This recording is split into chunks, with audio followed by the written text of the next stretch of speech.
Hello दोस्तों, welcome to our channel. Education sector में जब इस तरह के कुछ चीज़ें हो देखने को मिलती है तो कुछ अच्छा लगता है कि हाँ भाई पढ़ो भी और कुछ बेनिफिट भी मिल रहा है। कहने का मतलब यह है कि अभी मैं बात बताऊंगा कि आप लोगों को किस तरह से क्या क्या चीज़ें करनी है, कौन सा टेस्ट आज देना है, इवनिंग में ही टेस्ट क्यों देते हैं, इन सब के बारे में बात करूंगा। फिलहाल मैं बता देता हूँ, जैसे आईपीएल होता है ना, आईपीएल आपने आईपीएल का नाम सुना होगा, लगातार आईपीएल से भी क्वेश्चन पूछे जाते हैं, हम लोग भी कराएंगे आईपीएल। लेकिन टेक्स्ट बुक ने आईपीएल से पहले text book premier league start कर दी है। क्या? टीपीएल स्टार्ट कर दिया। टीपीएल में आप लोगों को क्या मिलने वाला है मैं आप लोगों को बता देता हूं। जो लोग टेक्स्ट बुक पे टेस्ट देते हैं या जिन लोगों ने अभी तक तो क्या है, जैसे टेक्स्ट बुक की किसी ने टेक्स्ट बुक की टेस्ट सीरीज अगर परचेज नहीं की है और अगर वो अब परचेज करते हैं, लाइफ टाइम वाला पास आप लोग यहां पे देख रहे होंगे, तो इन लोगों ने क्या किया, 8 दिन तक ये कुछ प्राइज देंगे। जैसे एक बाइक है, 3 एलईडी टीवी हैं, 4 आईपैड हैं। इन लोगों का प्रोग्राम है। मतलब मुझे ये चीज ठीक लगी कि भाई चलो टेस्ट सीरीज तो लेनी ही है। और टेस्ट सीरीज लेने का एक फायदा और बता देता हूं, अगर अभी टेस्ट सीरीज आप लोगों ने ले ली तो ये 3 साल का दे रहे हैं। पहले क्या था, इन्होंने 2 साल का कर रखा था, इससे पहले 5 साल का कर रखा था। 499 रुपए में इस टाइम पे इन्होंने 3 साल के लिए वो वैलिड कर दिया है, लाइफ टाइम पास। मतलब 3 साल तक जितने भी एग्जाम दोगे। तो मेरा कहने का मतलब यह है कि कोई जोर जबरदस्ती नहीं, जिसका जो मन करता है वो वाली टेस्ट सीरीज दे सकते हैं। लेकिन अगर आप इस समय टेस्ट सीरीज परचेज करते हो तो आपको डबल बेनिफिट है। क्यों? क्योंकि इन्होंने क्या करना है, ये जो चीज है बहुत सारे लोगों को पता ही नहीं होगा कि हो क्या रहा है क्या नहीं। ये बस इतना सा है, इन लोगों ने क्या किया है कि जो भी आज के बाद से 8 दिन तक, मान लो आज आपने टेस्ट सीरीज परचेज की 499 वाला, और हमारा जीएसपी 10 अगर कोड यूज करोगे तो उसमें भी 50 रुपए का ऑफ मिलेगा, 50 रुपीज का आप लोगों को डिस्काउंट मिल जाएगा। तो वो हो गई 449 की। अगर आप लोगों ने ये 449 वाली टेस्ट सीरीज परचेज की है तो आप लोग एलिजिबल हो जाओगे, जो इनकी बाइक है, एलईडी टीवी है और आईपैड है उसके लिए। इसका क्या सीन है, इसका यह है कि जैसे मान लो आज किसी बंदे ने टेस्ट सीरीज परचेज की तो वो अगले 8 दिन तक इनमें से कोई सा प्राइज जीत सकता है। मतलब एक पॉसिबिलिटी है, और सिर्फ वही बच्चे जीत रहे हैं। तो ये नहीं है कि जिन लोगों ने ले रखी है वो दोबारा से ले लो, मैं ये नहीं कह रहा हूं। जिन बच्चों ने नहीं ली है और अगर वो टेस्ट देना चाहते हैं तो वो लोग इसे परचेज कर सकते हैं, उनका तो डबल बेनिफिट है। क्यों? क्योंकि एक तो ये पहले जो 449 वाला है 2 साल के लिए था, अभी वो 3 साल के लिए मिल रहा है। अगर आप लेते हो तो आपको 1 साल का बेनिफिट है। और दूसरी चीज, आप बाइक के लिए मत लो यार, आप तो अपनी तैयारी के लिए ले रहे हो ना। अगर अभी तक नहीं लिया था और लेना चाहते हो तो आप लोगों के लिए बहुत अच्छा चांस होगा। मैं तो कह रहा हूं कि ठीक ही है यार, हमारे टाइम में भी आता तो हम भी परचेज कर ही लेते अगर हमारा टेक्स्ट बुक पास एक्सपायर हो रहा होता तो, या हमारे पास नहीं होता तो। ये नहीं है कि सब बाइक के लालच में हमने तब ले लिया, मतलब ये मजे वाली बात नहीं करनी है। फिलहाल ये है कि जिन लोगों ने अगर अभी तक टेस्ट सीरीज का पास, मतलब टेक्स्ट बुक का पास परचेज नहीं किया है तो आप लोग बड़े आराम से जाके अगर परचेज करते हो तो 8 दिन तक, ये नहीं है कि आज पास लिया और आज नहीं मिला तो आपका एक्सपायर हो गया। उन लोगों ने बोला है कि अगर आज आप पास लेते हो, ये लाइफ टाइम वाला जो 3 साल का है, अगर आप ये पास लेते हो तो अगले 8 दिन तक आप लोग चूज किए जा सकते हो। रैंडमली ये चूज करेंगे, इसमें ऐसा कुछ नहीं है कि किसे चूज करना है, रैंडमली चूज करेंगे और आप लोगों को किसी को भी ये प्राइस दिया जाएगा। डेली एक प्राइस देना है इन लोगों को। तो आप अगर जीएसपी 10 यूज करते हो तो जीएसपी 10 यूज करने का फायदा ये है कि आगे मेरे नाम से भी अगर टेक्स्ट बुक पे पास आएगा, पास नहीं मतलब टेस्ट आएगा मेरे नाम से भी, और एक आना ही है। उसके अलावा अगर मैं कुछ देता हूं, जो मैं पढ़ाता हूं, जो मैंने आप लोगों को पढ़ाया, अगर वो वाली चीजें मैं आप लोगों को देना स्टार्ट करता हूं, उसके टेस्ट बना के आप लोगों को देना स्टार्ट करता हूं, तो आप लोग उसका बेनिफिट उठा पाओगे जीएसपी 10 अगर यूज करते हो तो। फिलहाल आप लोग यहाँ पे स्क्रीन पे देखते रहना कि किस तरह से पास परचेज करना है। मैं इतनी बताने की बात जरूरत नहीं है। 3 डॉट पे क्लिक करना है, फिर उसके बाद पास पे क्लिक करना है। पास पे क्लिक करने के बाद आप लोग जीएसपी 10 यूज करोगे, जीएसपी 10 यूज करने के बाद आपको ऑफ मिल जाएगा और आप वो कर दो, बस हो गया। फिलहाल हम बात करते हैं, अब बात करते हैं, बहुत ज्यादा बात हो गई लंबी, सॉरी उसके लिए, लेकिन बताना जरूरी था क्योंकि इनका नया एक्सपेरिमेंट है और बहुत अच्छा लगता है जब एजुकेशन सेक्टर में इस तरह के बदलाव देखने को मिलते हैं कि हाँ भाई पढ़ो भी और जीतो भी। चलो भाई, अब बात करते हैं टेक्स्ट बुक में किन किन बातों का ध्यान रखना है, कौन कौन सा टेस्ट देना है, और इसके अलावा अपने टेक्स्ट बुक का जो टेस्ट दोगे या टेक्स्ट बुक के अलावा कोई भी टेस्ट देते हो, मैं ये नहीं कह रहा हूं चाहे एसके झां सर का दो, ग्रेड अप का दो, जो मन करे वो टेस्ट दो। आपका अगर मार्क्स इंप्रूव होता है, रैंक इंप्रूव होता है, तो आप लोग जरूर से जरूर टेलीग्राम में मुझे सेंड कर सकते हो, जिससे मैं आप लोगों के रिजल्ट दूसरों के सामने शेयर कर सकूं। जैसे कि स्क्रीन पे चलते रहते हैं, लगातार बच्चों के स्कोर इंप्रूव होते रहते हैं। फिलहाल बात करते हैं 19 तारीख को कौन सा, वो 20 तारीख को कौन सा टेस्ट देना है। मतलब आप लोगों को पता है कि जो संडे का दिन है उस दिन कौन सा टेस्ट देना है। डेट में कंफ्यूजन हो सकता है। एक चीज का और ध्यान रखना, आप देखो टेस्ट का लेवल मैं बीच बीच में से आप लोगों को टेस्ट क्यों दे रहा हूं? देखो सबसे बड़ा रीजन तो यह है, मैं ये नहीं चाहता कि जिन लोगों ने टेस्ट दे रखे हैं 4-5 उन्हें दोबारा से टेस्ट सीरीज लेनी पड़े, इसीलिए मैं स्टार्टिंग के टेस्ट नहीं दे रहा हूं। मैं क्या कर रहा हूं, आप लोगों को भी जब टेस्ट देने चाहिए तो बीच बीच से देने चाहिए। पता क्यों? ऐसे टेस्ट देने चाहिए जैसे मान लो पहला टेस्ट दे दिया, दूसरा दे दिया, उसके बाद आप 7वां दो, 5वां दो, 8वां दो, इस तरीके से गैप गैप में करके देखो, क्योंकि टेस्टों के जो लेवल हैं वो चेंज होते रहते हैं। जैसे आप लोगों ने देखा ग्रुप डी में भी क्या होता है, पहले पेपर इजी आ रहा है, फिर बीच में टफ हो गया और फिर बाद में जाके इजी हो गया, फिर भी।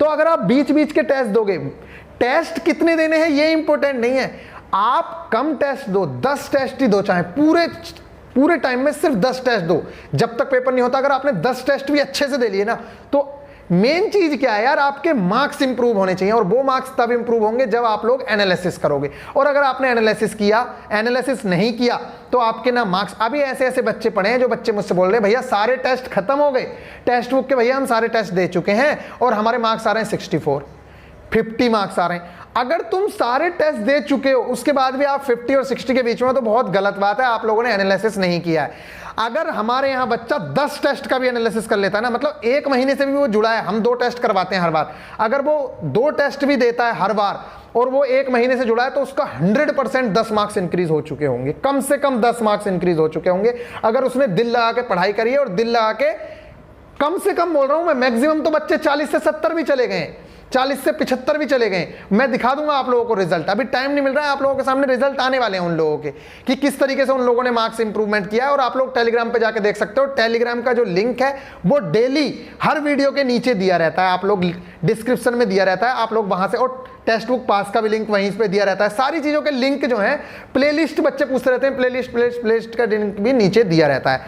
फिलहाल आप लोगों को क्या करना है ये देखो, फुल टेस्ट नंबर 22 यहां पे स्क्रीन पे चल रहा होगा, देख सकते हैं। अभी भाग मत जाना कि एकदम से जाके टेस्ट देना शुरू करना है, मैं बताऊंगा इवनिंग में टेस्ट क्यों देते हैं हम। ये देखो फुल टेस्ट नंबर 22 देना है आप लोगों को। ये जैसे दिख रहा है ना, full test, chapter wise test, previous year test, तो फुल टेस्ट नंबर 22 देना है। और बीच से टेस्ट हम इसलिए दे रहे हैं कि हम हर लेवल से देख सके, कभी हम 26वां देते हैं, कभी हम 34वां देते हैं, कभी हम ये 22 देते हैं, कभी हम 17 देंगे। बस स्टार्टिंग के टेस्ट अभी इसलिए नहीं दे रहा हूं कि बच्चों को इसलिए प्रॉब्लम ना हो, क्योंकि वो स्टार्टिंग में दे चुके हैं टेस्ट, ठीक है। स्टार्टिंग के टेस्ट इसलिए नहीं दिए हैं, अभी आगे क्या होता है वो वाली चीजें देखेंगे। फिलहाल एक टेस्ट तो आपको देना है ये वाला, क्योंकि मंडे का हमारा पूरा का पूरा दिन है रिवीजन का। आप लोगों को पता है हम 4 दिन पढ़ते हैं, 4 दिन में भी अब 3.5 दिन पढ़ते हैं, 3.5 दिन हमारे रिवीजन के ही रहते हैं। 4 दिन हमारा है, मंगलवार से लेकर शुक्रवार तक हम पढ़ाई करते हैं, उसके बाद हम सैटरडे को पूरा रिवीजन करते हैं जो इन 4 दिनों में पढ़ा है, और संडे का दिन हम पूरे दिन रिवीजन करते हैं, शाम को हम टेस्ट देते हैं, पूरे दिन रिवीजन करते हैं जो आज तक पढ़ा है, ठीक है। और जो हमने एनालिसिस किया है उन सारे क्वेश्चंस को जरूर से जरूर हम एनालाइज करके जाते हैं कि वो क्वेश्चन गलत नहीं होना चाहिए जो पिछली बार टेस्ट सीरीज में गलत हो गया था। टेस्ट देने का मकसद एक ही होना चाहिए, जो पिछली बार गलत हुआ है वो पिछली बार की गलतियों से सीखना है, जो पहले गलत कर दिया था वो इस बार गलत नहीं करना है। बस एक ही मकसद होता है टेस्ट सीरीज देने का, और हमें ये देखना कि हम लोग डे बाई डे इंप्रूव कर रहे हैं या नहीं कर रहे हैं। इस चीज का आप ध्यान रखो। हो सकता है आपकी रैंक इंप्रूव ना हो, मार्क्स इंप्रूव ना हो, तो वो टेस्ट का लेवल ही ऐसा होगा। आप सिर्फ रैंक को ध्यान देंगे, मार्क्स एक बार को डाउन हो सकते हैं, लेकिन आपकी रैंक इंप्रूव होनी चाहिए, क्योंकि आप जिन लोगों से लड़ रहे हो, क्या आप उनके बीच में आगे जा रहे हो, उन्हें पछाड़ते जा रहे हो या नहीं जा रहे हो, बस ये इंपॉर्टेंट है। तो आप लोगों को टेस्ट नंबर कौन सा देना है, फुल टेस्ट नंबर 22 देना है, जो यहां स्क्रीन पे चल रहा है। उसके अलावा RRC group D previous year paper जो हेल्ड हुआ है 18 सितंबर का, शिफ्ट 2 वाला पेपर है, 22वें नंबर का।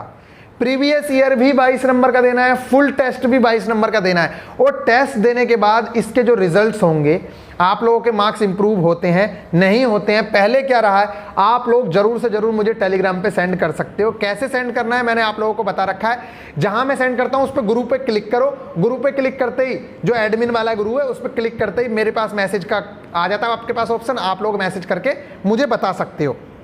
बस वो मत भेजा करो, फाइल्स में मत भेजा करो जिससे वो दिखता नहीं है, फिर फाइल्स में नहीं, आप स्क्रीनशॉट लेके सेंड किया करो, ठीक है। इतनी चीज़ें देनी है। अब मैं जो पुराने बच्चे हैं उन लोगों को तो ज़्यादातर चीज़ें पता ही हैं, फिलहाल मैं आप लोगों को बता देता हूँ जो नए बच्चे हैं किन किन बातों का ध्यान रखना है। देखो, एक तो बिना प्ले लिस्ट देखे कोई भी मत दे देना टेस्ट, और अगर आप लोगों के पास अभी टाइम नहीं है कि प्ले लिस्ट देखूँ पूरी, तो आप भले ही पूरी प्ले लिस्ट मत देखो, लेकिन आप लोग किस तरह से टेस्ट देना है वो 2 वीडियोज़ हैं, वो जरूर देखना। और मैं बता देता हूँ कुछ शॉर्ट ट्रिक्स अपनाना। देखो जैसे ट्रिगोनोमेट्री है, ट्रिगोनोमेट्री में जैसे मान लो कोई भी फॉर्मूला है यार, जैसे sine square theta plus cos square theta is equal to 1 होता है, तो अगर आप थीटा की कोई भी वैल्यू रखोगे ना, अब मान लो तुमसे पूछ ले, मैं ये नहीं कह रहा हूं कि ये वाला क्वेश्चन आ रहा है, मान लो क्वेश्चन पूछ लेता है कि tan की क्यू थीटा प्लस tan की पावर 4 थीटा प्लस कोट की power 4 theta is equal to क्या होगा। तो अगर आपसे क्वेश्चन नहीं हो रहा है तो आप लोग थीटा की वैल्यू रख के भी, थीटा की वैल्यू कुछ भी रख लो, 0 रख लो, क्योंकि ये जो इक्वेशन आती है ना ये सारी वैल्यूज के लिए ठीक होती हैं। अगर sign square theta plus cos square theta बराबर 1 है, आप थीटा की वैल्यू चाहे 0 रखो चाहे इनफाइनाइट रखो, कुछ भी रखोगे ना, तो आप लोग देखोगे कि 1 ही मिलने वाला है उधर। तो अगर क्वेश्चन दे रखा है और आपको आंसर नहीं मिल रहा है तो आप लोग थीटा की वैल्यू रख के भी आंसर निकाल सकते हो। अगर किसी क्वेश्चन के चारों ऑप्शन हैं और आप लोगों को ये नहीं दिख रहा है कि कौन सा ऑप्शन है, तो आप लोग ये मत देखो कौन सा ऑप्शन सही है, आप लोग ये देखो क्या ये वाले आंसर नहीं हो सकते हैं। अगर ये नहीं हो सकते हैं तो फिर आंसर यही होगा। कई बार इस तरह से भी क्वेश्चन करने पड़ते हैं कि हम सही ना देख के ये देखते हैं कि कौन सा गलत है, कि ये तो हो ही नहीं सकता, ये भी नहीं हो सकता, इन दोनों में से एक है तो इन दोनों में से एक लगा सकते हैं। 2 में आप लोग चांस ले सकते हो, अगर नहीं आता है तो चांस मत लेना, क्योंकि 1/3 की माइनस मार्किंग है। इसके अलावा कुछ शॉर्ट ट्रिक्स अपनानी है, जैसे अप्रोक्सीमेशन मेथड अपनाना है। कुछ लंबे जोड़ घटा दे रखे हैं और आपसे नहीं हो रहे, ठीक है, मतलब आपको लग रहा है कि टाइम नहीं बचा, आप 10 सेकंड बचे हैं लेकिन ये क्वेश्चन करना है, तो आप अप्रोक्सीमेशन में उस जोड़ के आंसर देख सकते हैं, कई बार आंसर मिलते हैं। उसके बाद लास्ट डिजिट कॉन्सेप्ट बहुत अच्छा है। लास्ट डिजिट कॉन्सेप्ट से बहुत सारे क्वेश्चंस होते हैं। जैसे मैंने कहा बहुत लंबी डिजिट थी 10 नंबर की और उसे मल्टीप्लाई करना था अगली 10 नंबर के डिजिट से, लेकिन उनके पीछे लास्ट में 2 था, उसके भी पीछे 2 था, तो आप लोगों को ऑप्शन में देखना है 2 दूनी 4, क्या नीचे 2 4 दे रखा है कहीं, अगर 4 दे रखा है तो वही आंसर है। इसी तरह घटाते समय देखना है, इसी तरह में जोड़ते समय देखना है। मान लो आप लोगों को बहुत लंबी संख्या जोड़ने दे दी, कई बार दे देता है ये, ग्रुप डी में जोड़ने के भी सवाल आते हैं, वर्गमूल निकालने का भी सवाल आता है। अगर मान लो उसने जोड़ने दे दिया, आप देखो 2, आपने लास्ट में डिजिट में देखा 2 था, बहुत लंबी संख्या थी, लेकिन इधर देखा 3 था, लास्ट डिजिट देखो 5 है, क्या 5 ऑप्शन में है, अगर एक ही जगह है तो वही आंसर है फिर। इसके अलावा 2 से 3 राउंड मारना कंपलसरी है। अगर आपने 2 से 3 राउंड मारना नहीं मारे, 2 से 3 राउंड मारने का मतलब इतना सा है कि आप लोगों को सारे लास्ट तक के क्वेश्चन देखने हैं। अगर आपने लास्ट तक के क्वेश्चन नहीं देखे तो फिर दिक्कत हो जाएगी। फिलहाल बस इतनी ही चीजें हैं। किस तरह से टेस्ट को एनालिसिस करना है इसके बारे में वीडियो में बना भी चुका हूं और आ भी जाएगी। डिस्कशन वाली जो वीडियोस हैं उसमें मैंने बता रखा है किस तरह से आप लोगों को एनालिसिस करना है। अगर फिर भी दिक्कत है तो मैं एनालिसिस वाली वीडियो भी बना दूंगा।